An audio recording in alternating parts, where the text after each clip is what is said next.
নমস্কার বন্ধুরা, recipe cooing চ্যানেলে সবাইকে স্বাগত। আমি আজকে ফিরে আসছি রান্না করে নতুন একটা রেসিপি নিয়ে। আজকে আমি করে দেখাবো তিলের পায়েস। তিলের পায়েস করতে লাগবে তিল, এটা চালের গুঁড়ো।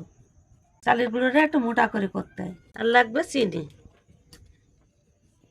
সামান্য লবণ লাগবে, দুধ, নারকেল। চলুন কিভাবে রান্না করে দেখতে থাকুন। এবার কত মাসে নারকেলটা ভেঙে দেবে, তারপর আমি কুড়াবো। কুড়ানো এটা নিয়ে বসে আছে।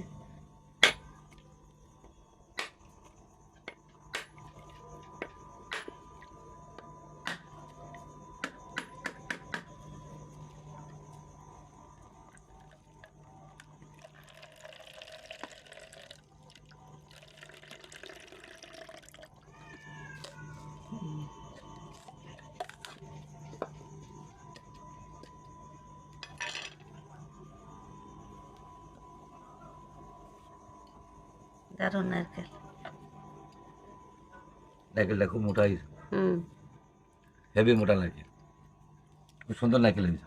হ্যাঁ, নারকেলটা কুড়িয়ে নেবো। আমার গলা ভেঙে গেছে, ঠান্ডা লেগে গলা ব্যথা হয়ে।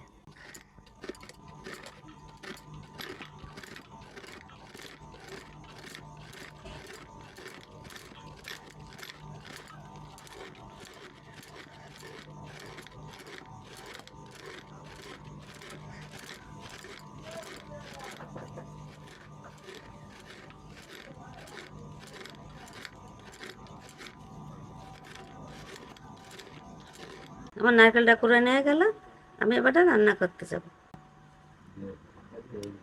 রান্নাটা শুরু করব। গ্যাস জ্বালিয়ে দিলাম।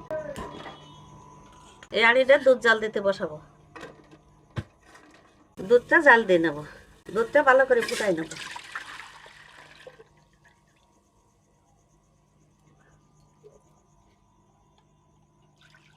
দুধটা জাল হতে হতে আমি তেলটা ভেজে নেব।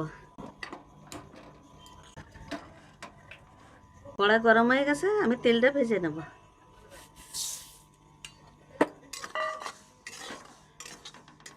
খোসা তোলা তেল। আর খোসা তোলা না হলে খোসা তুলে উঠাই নিতে হয়। রোদ্দুরে দিতে দিয়ে ওই বস্তার চটের বস্তার পরে সামান্য জল ছিটে ছিটে ঘষতে হয় আর দিয়ে দিয়ে ডলতে ডলতে আস্তে আস্তে খোসা উঠে যায়। আর এখন তো খোসা তোলা সব জিনিস পাওয়া যায়। আগে খুব কষ্ট হতো তিলের পায়েস খেতে গেলে। তিলের নাড়ু, তিলের পায়েস, তিলের খাজা করতে গেলে খোসা তুলে নিতে হতো কষ্ট করে। আর এখন তো মেশিনে সব খোসা তোলা পাওয়া যায়।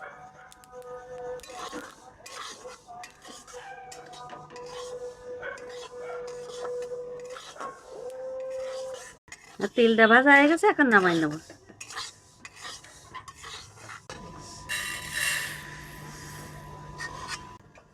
তিলটা ভাজার পরে ঠান্ডা হয়ে গেছে, বাটিতে ঢেলে রাখছি। এখন আমি মিক্সারে গুঁড়ো করে নেব।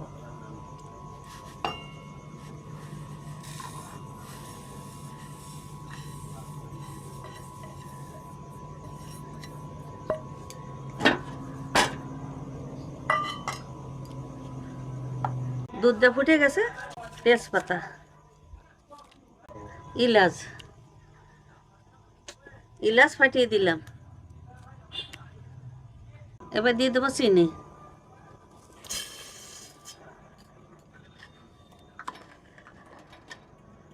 সামান্য নুন দিয়ে দিলাম। চালের গুঁড়োটা জলের মধ্যে দিয়ে গুলিয়ে নেব। এ চালের গুঁড়ো একদম মিহি করা যাবে না, একটু দানা দানা থাকবে।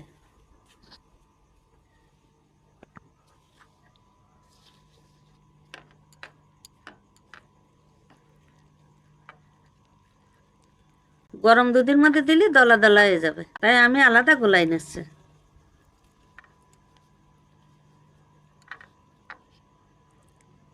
চিনিটা গুলিয়ে গেছে, এবার নারকেলটা দিয়ে দেবো। নারকেলটা দিয়ে দিলাম।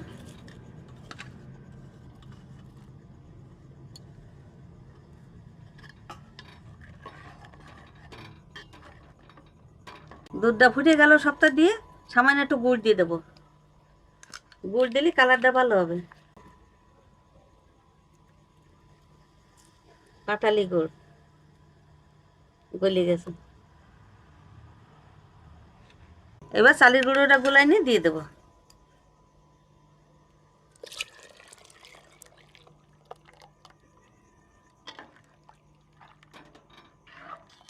আমি এই পায়েসে সব কিছু দিয়ে ফুটিয়ে নিয়েছি, এটা আমার হয়ে গেছে।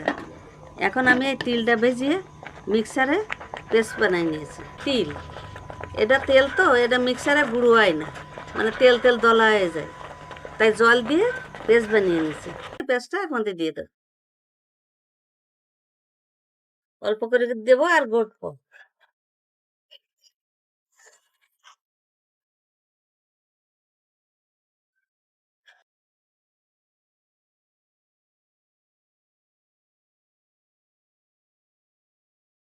বন্ধুরা, আমার তিলের পায়েস কমপ্লিট, এবার নামিয়ে নেব, নিয়ে খেয়ে দেখবো, খেয়ে দেখেও জানাবো সবাইকে কেমন হয়েছে।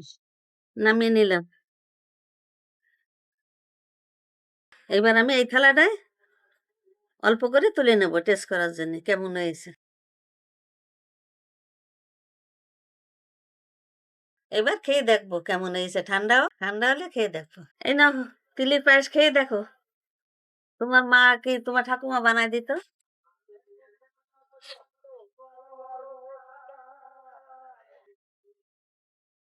খুব সুন্দর হয়েছে। এটা আগে মা ঠাকুমা তার আগের আগের যারা জেনারেশন আছে তারা এসবগুলো খেত, কিন্তু এখন আমাদের জেনারেশনে সেই সবগুলো উঠে গেছে। তাই এটা পুরনো রেসিপি আপনাদের সামনে আমরা তুলে ধরলাম। যদি ভালো লাগে লাইক করবেন, শেয়ার করবেন, সাবস্ক্রাইব করে আমাদের পাশে থাকবেন। বন্ধুরা, ভিডিওটা এখানেই শেষ করলাম, আর আপনারা এইভাবে করে খাইয়ে দেখবেন, কমেন্টে জানাবেন কেমন হয়। দেখা আছে অন্য কোনো ভিডিও, অন্য কোনো দিন, অন্য কোনো নতুন রেসিপি নিয়ে। সবাই ভালো থাকবেন, সুস্থ থাকবেন।